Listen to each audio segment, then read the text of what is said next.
Okay, Assalamualaikum guys.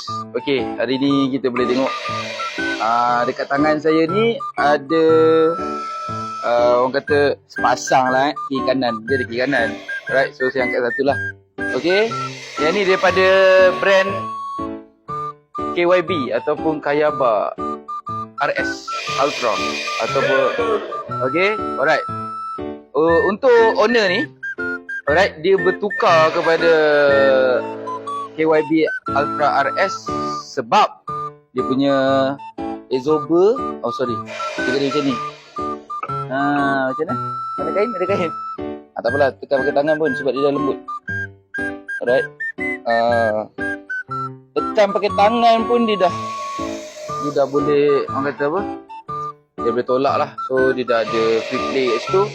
So dia bertukar kepada KYB Ultra RS. So siapa-siapa yang nak tukar KYB Ultra RS boleh datang ke Fizi Motorsport Sunway Ipoh Perak. Okay,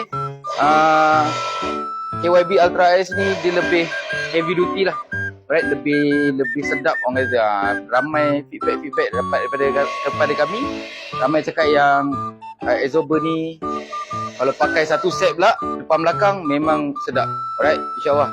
Okay, so siapa-siapa yang nak tukar ataupun ada masalah yang sama, boleh datang ke Fizi Motorsport Sunway Ipoh Perak. Alright, itu saja untuk hari ini. Bye-bye. Assalamualaikum.